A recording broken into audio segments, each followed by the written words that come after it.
नमस्कार दोस्तों, मैं विनोद साहू साउथर्न रेलवे में पदस्थ हूँ। आपका बहुत बहुत स्वागत है मेरे यूट्यूब चैनल पर। दोस्तों, हम आज बात करेंगे 2024 में आने वाली रेलवे में नई भर्तियों के बारे में। दोस्तों, जिसमें प्रमुख रूप से RPF constable, SI, LP technician, group D, SSC, JE और हो सकता है एनटीपीसी भी आ सकती है, क्योंकि चुनाव का समय है। सरकार ने इस बार कोई वैकेंसी दी नहीं है 5 साल में, तो मुझे लगता है कि एनटीपीसी भी आ सकती है।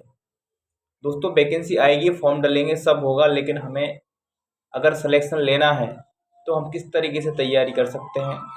जैसे 2018 में मैंने एलपी टेक्नीशियन का फॉर्म भरा था, मैंने फर्स्ट निकाल लिया था। सेकंड मेरा पेपर इसलिए नहीं निकल पाया था क्योंकि मुझे मार्गदर्शन देने वाला कोई नहीं था। मैं जो मेरा फ्रेंड सर्कल था उसमें कोई, सब लोगों ने एग्ज़ाम दिया था, उनमें किसी को आइडिया नहीं था कि जो सेकंड पार्ट होता है उसको कैसे तैयारी करें, खासकर टेक्निकल साइंस, इंजीनियरिंग, ड्राइंग के बारे में उतना हमें अनुभव नहीं होता है।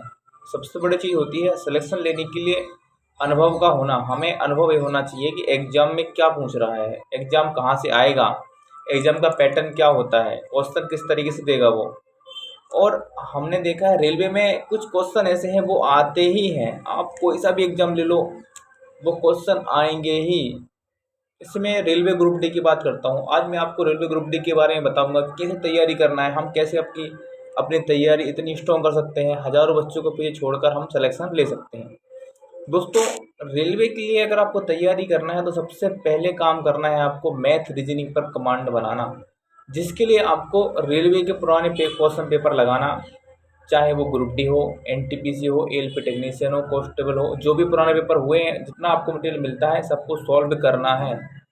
जो क्वेश्चन आप पर नहीं बनते हैं आपको यूट्यूब के माध्यम से, अपने दोस्तों के माध्यम से उन डाउट को क्लियर करना है। दोस्तों, इसमें एक प्रमुख चीज़ है साइंस। रेलवे में साइंस का अहम रोल होता है, खासकर ग्रुप डी में।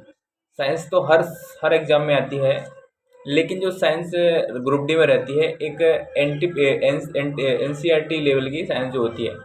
बच्चे क्या करते हैं, साइंस के लिए कोई सी भी पब्लिकेशन की वो उठा लेते हैं, वो साइंस पढ़ लेते हैं और बोलते हैं साइंस पढ़ ली। लेकिन दोस्तों, मैं आपको बता दूं, रेलवे ग्रुप डी में क्या होता है, बच्चे मैथ और रीजनिंग तो सब बनाते हैं। बच्चा तैयारी करता है तो वो मैथ से स्टार्ट करता है, रीजनिंग से स्टार्ट करता है, और लेकिन साइंस थोड़ा बहुत पढ़ता है ऊपर ऊपर। लेकिन रेलवे ग्रुप डी में जो साइंस आती है वो डीपली साइंस आती है, एनसीईआरटी लेवल की साइंस आती है। तो दोस्तों, मैं आपको बताऊंगा कि हमें अपनी साइंस कैसे कंप्लीट करना है। दोस्तों, सबसे पहले अगर हम साइंस पढ़ रहे हैं तो हमको सबसे पहले एनसीईआरटी की बुक ही पढ़ना चाहिए, जिसमें प्रमुख रूप से आपकी नाइन्थ हो गई, नाइन्थ की साइंस, टेंथ की साइंस, ये इसको आपको घोंट लेना है, लाइन टू लाइन पढ़ना है। और इससे अच्छा पढ़ने का तरीका आपका है दोस्तों कि आपको इसके प्रॉपर चैप्टर वाइज नोट्स बनाना है। हो सके तो आप 11th की भी सॉल्व कर सकते हैं, फिजिक्स वगैरह जो साइंस रहती है, अगर आपको टाइम है। लेकिन आप 9th-10th की अगर अच्छे से पढ़ लेते हैं तो आपके 99% क्वेश्चन वहीं से ही आते हैं दोस्तों। 90% से 99% एक क्वेश्चन ही अगर बाहर हो जाए। मैं 2 बार एग्जाम दे चुका हूं दोस्तों ग्रुप डी के, और मैंने 25 में से 25 क्वेश्चन एनसीईआरटी के ही देखे हैं दोस्तों। अभी प्रॉपर जो 2022 में एग्जाम हुआ था दोस्तों, अगर मैं सेलेक्ट हुआ हूं तो इसके लिए मेरी साइंस ही, क्योंकि मेरे 25 में से 21 नंबर आए थे साइंस में, जिसमें मेरी मैथ थोड़ी उस टाइम पे कमज़ोर थी। तो मैथ में जो सरल जी क्वेश्चन थे वो भी गलत हो गए थे। लेकिन अगर मेरा सिलेक्शन हुआ है, इसमें प्रमुख मेरी साइंस थी, क्योंकि मैं 4 सालों से 9th-10th की बुक पढ़ रहा था दोस्तों, और उसके लिए मैंने प्रॉपर नोट्स बनाकर भी रखे हुए थे।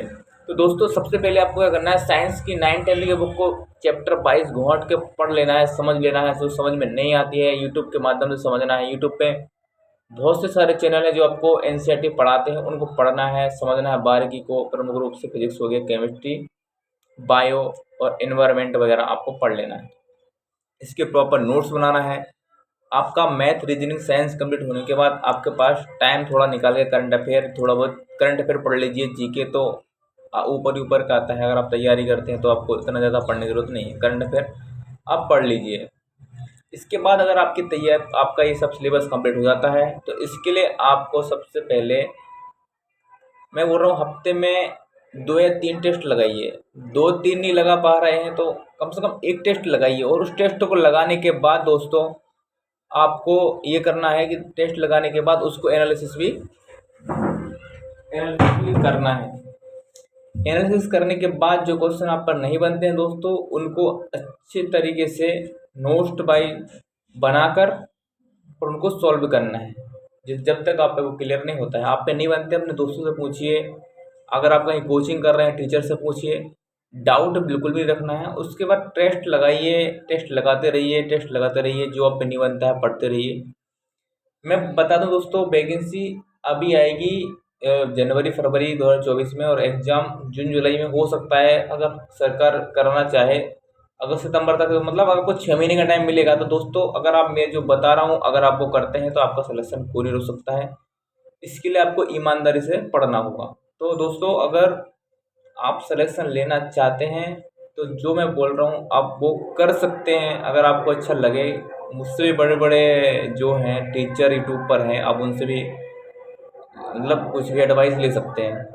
मैं अपना जो मैंने किया है, जो मैं सिलेक्शन लेके यहाँ बैठा हूँ, रेलवे की नौकरी कर रहा हूँ, तो मैं आपको ये बता रहा हूँ। ये यूट्यूब चैनल वाले कोई नहीं बताएंगे आपको, क्योंकि उनको सिर्फ अपना काम है, अपना कोर्स बेचना काम है, किसी को कोई ज्ञान नहीं है। मैंने ये देखा है कि बिहार के कुछ चैनल थे, यूपी के चैनल थे, राजस्थान के कुछ चैनल थे, ये साइंस कब पढ़ा रहे थे, जब रेलवे ग्रुप डी का पेपर स्टार्ट हो गया था 2022 में। जब उनको पता चला बाद में कि एनसीईआरटी से क्वेश्चन आ रहे हैं, जब आधे बच्चों के पेपर हो चुके हैं, उसके बाद वो एनसीईआरटी पढ़ा रहे हैं। तो जिन लोगों ने आपका कोर्स खरीदा, उनका तो समय बर्बाद हुआ, और वो कहीं ना कहीं उनका सिलेक्शन भी रुका होगा। तो दोस्तों, आप बिल्कुल जो मैं बोल रहा हूँ आप वो कर सकते हैं, और आप जो भी आपको जो इतना आपको पता है अपना तरीके से कीजिए, और मैं जो बोल रहा हूँ आप वो भी करिए। अगर आपके पास टाइम हो तो आपका सिलेक्शन कोई नहीं रोक सकता। दोस्तों, वीडियो अच्छी लगी तो इसके लिए आप शेयर कर सकते हैं, अपने दोस्तों के साथ लाइक कर सकते हैं, कमेंट कर सकते हैं, और आपका बहुत बहुत धन्यवाद।